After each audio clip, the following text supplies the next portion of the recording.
America के पूर्व राष्ट्रपति बिल क्लिंटन जब भारत आए थे तो ताजमहल को देखने के बाद उन्होंने कहा था, आज मुझे एहसास हुआ इस दुनिया में दो ही तरह के लोग हैं, एक वो जिन्होंने ताज देखा है, दूसरे वो जिन्होंने ताज नहीं देखा।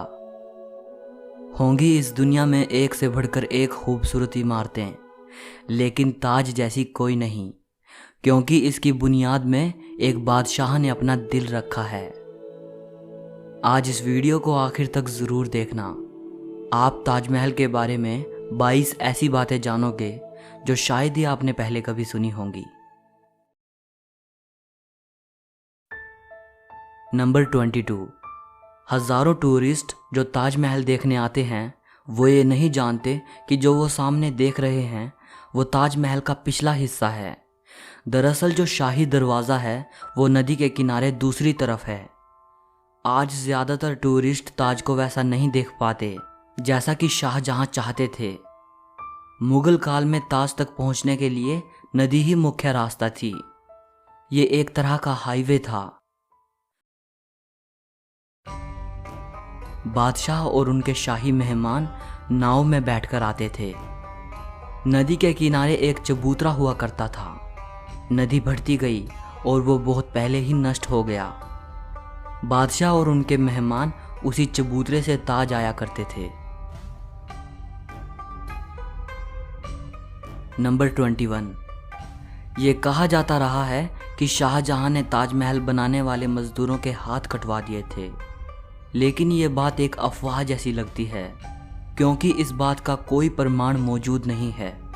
बहुत से इतिहासकारों का मानना है कि शाहजहां ने मजदूरों और कारीगरों को जिंदगी भर की पगार देकर उनसे एक करारनामा लिखवाया था कि वो ऐसी कोई दूसरी इमारत नहीं बनाएंगे। नंबर 20। ताजमहल की जो 4 मीनारें हैं ये बिल्कुल सीधी नहीं खड़ी हैं, बल्कि चारों बाहर की ओर हल्की झुकी हुई हैं, और इन्हें ऐसा ही बनाया गया था ताकि भूकंप जैसी आपदा आने पर अगर ये गिरे भी तो बाहर की ओर गिरें और मुख्य मकबरे को कोई नुकसान ना पहुंचे। नंबर 19। कुतुब मीनार भारत की सबसे ऊंची मीनार है, लेकिन शायद आपको जानकर हैरानी हो, ताजमहल की ऊंचाई कुतुब मीनार से भी ज़्यादा है। ताजमहल 73 मीटर ऊंचा है, जबकि कुतुब मीनार की ऊंचाई 72.5 मीटर है।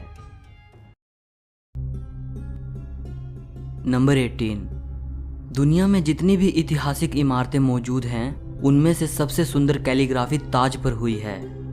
जैसे ही आप ताज के बड़े दरवाजे से अंदर जाते हो, दरवाजे पर लिखा ये सुलेख आपका स्वागत करता है, हे आत्मा, तू ईश्वर के पास विश्राम कर, ईश्वर के पास शांति के साथ रहे और उसकी परम शांति तुझ पर बरसे। ये कैलीग्राफी थुलूट लिपि में है।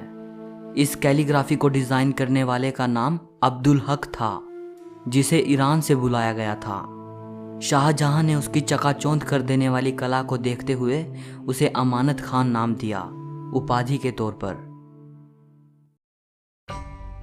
नंबर 17। जिस वक्त शाहजहां बादशाह बने वो मुग़ल सल्तनत का सबसे सुनहरा दौर था, या यूं कहें शाहजहां का ज़माना मुग़ल हुकूमत की बसंत जैसा था। चारों तरफ अमन और खुशहाली थी। प्रजा के लिए बादशाह का हुक्म ही सबसे ऊंचा होता था। शाहजहां की बादशाहत में लड़ाइयाँ नहीं होती थी। वो ज़बरदस्त शान व शौकत ऐशो इशरत का दौर था। बादशाह को बड़ी बड़ी इमारतें बनवाने का शौक़ था। उन्होंने मुग़ल वास्तुकला के साथ भारत के प्राचीन इतिहास को मिला दिया था। नंबर 16। ऐसी भव्य इमारत दुनिया ने पहले कभी नहीं देखी थी। इसके लिए सफ़ेद संगमरमर राजस्थान के मकराना से लाया गया था। जेड और क्रिस्टल चाइना से मंगवाया गया था। लैपिस लाजुली अफ़गानिस्तान से आया था। टर्कोइस तिब्बत से, जैस्पर पंजाब से, सैफ़ायर श्रीलंका से और कार्नेलियन अरब से आया था। कुल मिलाकर ऐसे ही 28 किस्म के बेशकीमती रत्नों को सफ़ेद संगमरमर में जड़ा गया था। इन सब चीज़ों को विदेश से आगरा लाने के लिए 1000 से भी ज़्यादा हाथी इस्तेमाल किए गए थे। नंबर 15। ताजमहल आज से करीब 400 साल पहले 1631 में बनना शुरू हुआ था और ये 22 साल बाद 1653 में पूरा हुआ। इसका निर्माण 20,000 कारीगरों और मजदूरों ने किया था। वास्तुकला का इससे शानदार नमूना दुनिया में दूसरा कोई भी नहीं। ताजमहल के निर्माण के लिए हर चीज़ को हीरे की तरह परख कर चुना गया था। ताजमहल की दीवारों पर जो नक्काशी है, इसकी तकनीक इटली के कारीगरों से सीखी गई थी। उज़्बेकिस्तान के बुखारा से संगमरमर को तराशने वाले कारीगर बुलाए गए थे।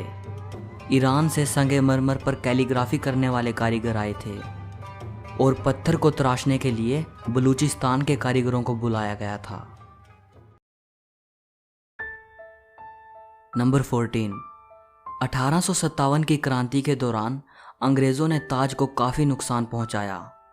उन्होंने लैपिस लाजुली जैसे कई बेशकीमती रत्नों को ताजमहल की दीवारों से खोदकर निकाल लिया था। नंबर 13। ताजमहल के मुख्य गुंबद का जो कलश है, किसी ज़माने में वो सोने का हुआ करता था। 19वीं सदी की शुरुआत में सोने के कलश को बदलकर कांसे का कलश लगा दिया गया। नंबर 12। दावे के साथ नहीं कहा जा सकता कि ताजमहल को किसने डिज़ाइन किया था, लेकिन यह कहा जाता है कि 37 लोगों की एक टीम ने मिलकर ताजमहल का नक्शा तैयार किया था। ये 37 वास्तुकार दुनिया के दूर दूर के कोनों से बुलाए गए थे। नंबर 11। ताजमहल की नींव बनाते समय ताज के चारों ओर बहुत से कुएं खोदे गए। इन कुओं में ईंट पत्थर के साथ साथ आबनूस और महोगनी की लकड़ियों के लट्ठे डाले गए। ये कुएं ताज की नींव को मजबूत बनाते हैं। आबनूस और महोगनी की लकड़ियों में ये खासियत होती है कि इन्हें जितनी नमी मिलती रहेगी, ये उतनी ही फौलादी और मजबूत रहेंगी। और इन लकड़ियों को नमी ताज के पास बहने वाली यमुना नदी के पानी से मिलती है। यमुना के पानी का स्तर हर साल घट रहा है और लकड़ियों में नमी की कमी आ गई है। यही वजह है कि सन 2010 में ताज में दरारें देखी गई। नंबर 10। 1653 में जब ताज बनकर तैयार हुआ था, उस समय इसके निर्माण की कीमत करोड़ों में आंकी गई थी। उसी हिसाब से अगर आज ताज बनवाया जाए तो इसे बनाने में कम से कम 57 अरब 60 करोड़ रुपए लगेंगे। नंबर 9। 1989 में एक भारतीय लेखक P.N. ओक ने एक किताब लिखी थी जिसका नाम था ताजमहल द ट्रू स्टोरी। इस किताब में उन्होंने कई तर्कों के साथ ये दावा किया था कि ताजमहल मकबरा बनने से पहले एक शिव मंदिर था और इसका नाम तेजो महाल्या था। सन 2000 में P.N. ओक ने अपनी बात को सिद्ध करने के लिए ताज की साइट खोदने के लिए सुप्रीम कोर्ट को अर्जी दी थी, जिसे सुप्रीम कोर्ट ने रद्द कर दिया। आर्कियोलॉजिकल सर्वे ऑफ इंडिया के मुताबिक ताजमहल कभी एक शिव मंदिर था, इस बात के कोई सबूत नहीं हैं, बल्कि शाहजहां ने ताज को बनवाया था, इसके प्रमाण ही इतिहास के पन्नों में मिलते हैं। नंबर 8। एक कहानी प्रसिद्ध है कि शाहजहां यमुना नदी के दूसरी तरफ काले संगमरमर से ऐसा ही एक और काला ताजमहल बनाना चाहते थे। कहा जाता है कि शाहजहां मुमताज़ की तरह अपने लिए भी एक मकबरा बनाना चाहते थे, लेकिन इससे पहले कि वो काला ताजमहल बनवा पाएं, औरंगज़ेब ने उनको कैद खाने में डलवा दिया। लेकिन इतिहासकार कहते हैं कि ये बाद में बनाई गई मनगढ़ंत कहानियां हैं। जिस जगह शाहजहां के काला ताज बनवाने की बात कही जाती है, वहां कई बार खुदाई की जा चुकी है, लेकिन ऐसा कोई सबूत नहीं मिला जिससे यह पता चले कि शाहजहां काला ताज बनवाना चाहते थे। नंबर 7। ताजमहल का डिज़ाइन हुमायूं के मकबरे से प्रेरित दिखता है। हुमायूं शाहजहां के परदादा थे। उनका ये मकबरा हिंदुस्तान में आगे बनने वाली कई मुगल इमारतों के लिए प्रेरणा बना। नंबर 6। दूसरे विश्व युद्ध में सरकार ने मकबरे के चारों ओर बांस का घेरा बनाकर सुरक्षा कवच तैयार कराया था, जिससे कि हवाई बमबाजों को भ्रमित किया जा सके और ये जर्मन और जापानी हवाई हमलों से सुरक्षा प्रदान कर पाए। 1965 और 1971 के भारत पाकिस्तान युद्ध के समय भी यही किया गया था। नंबर 5। कई देशों में ताजमहल की नकल पर बनी इमारतें मौजूद हैं, जैसे चीन, बांग्लादेश और कोलंबिया में। और ऐसी एक इमारत भारत में भी मौजूद है, बीबी का मकबरा। ये इमारत महाराष्ट्र के औरंगाबाद में है। इसे मुगल बादशाह आजम शाह ने अपनी मां दिलरस बानो बेगम की याद में 17वीं सदी के आखिर में बनवाया था। इसे ताजमहल की तर्ज पे बनवाया गया था। इस मकबरे का गुंबद ताजमहल के गुंबद से छोटा है और इसका सिर्फ गुंबद ही संगमरमर का है, बाकी निर्माण प्लास्टर से किया गया है। नंबर 4, ताजमहल की सबसे ज़्यादा लोकप्रियता इसके निर्माण से जुड़ी अद्भुत प्रेम कहानी की वजह से है। बादशाह शाहजहां ने अपनी बेगम मुमताज़ महल की याद में इस इमारत को बनवाया था। मुमताज़ का असली नाम अर्जुमंद बानो बेगम था। शाहजहां ने उन्हें मुमताज़ महल नाम दिया, यानी महल का सबसे अनमोल रत्न। महज 38 साल की उम्र में अपनी 14वीं संतान को जन्म देते वक्त मुमताज़ की मृत्यु हो गई। उस वक्त वो बुरहानपुर में थी। अपनी प्रिय बेगम की मृत्यु से बादशाह बेहद दुखी हुए, जैसे उनकी जिंदगी ही तबाह हो गई। और आखिर उनकी याद में शाहजहां ने ताज को बनवाने का फरमान जारी किया। नंबर 3, पहले मुमताज़ को बुरहानपुर में ही दफनाया गया। इसके बाद शाहजहां ने ताज को बनवाना शुरू किया। तब बुरहानपुर से मुमताज़ के शव को निकालकर जहां ताजमहल बन रहा था उसके पास एक बगीचे में दफनाया गया।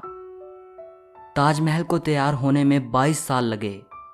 तब तक मुमताज़ का शव बगीचे में बनाई गई कब्र में ही दफन रहा। बाद में उसे ताजमहल के अंदर मुख्य गुंबद के नीचे दफनाया गया। नंबर 2, शाहजहां का सारा ध्यान ताज को एक खूबसूरत रूप देने में लगा रहा। इसी बीच शाहजहां के ही बेटे औरंगजेब ने आगरा पर हमला कर अपने पिता को कैद कर लिया। शाहजहां से पूछा गया कि वो क्या चाहते हैं, तो उन्होंने कहा कि उनको ऐसी जगह पर कैदी बनाकर रखा जाए जहां से वो सीधे ताज को देख पाएं, और उनकी ये ख्वाहिश पूरी कर दी गई। कैद में रहते हुए भी शाहजहां हर वक्त ताज को देखते रहते, और वहीं उन्होंने अपनी जिंदगी की आखिरी सांस ली।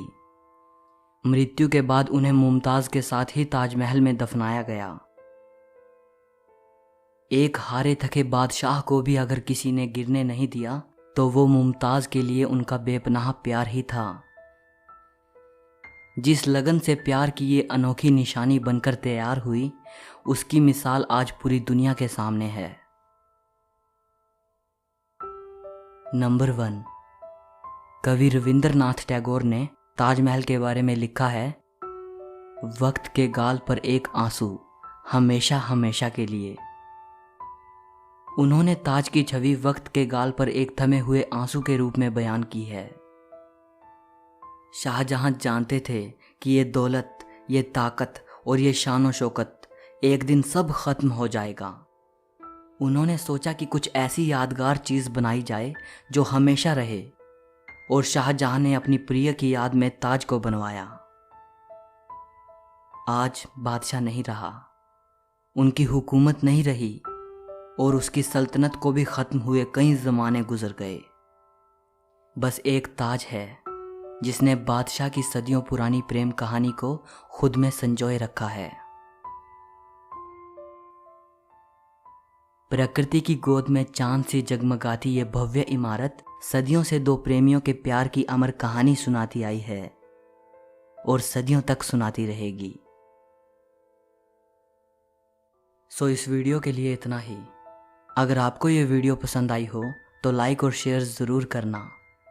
ताजमहल के बारे में या इस वीडियो के बारे में आपकी जो भी राय हो कमेंट में बताइएगा। और अगर आप हिस्ट्री और फिलॉसफी से जुड़ी ऐसी ही अमेजिंग वीडियोस देखना चाहते हो तो चैनल को सब्सक्राइब करके घंटी को दबा देना। सो मिलते हैं अगली वीडियो में।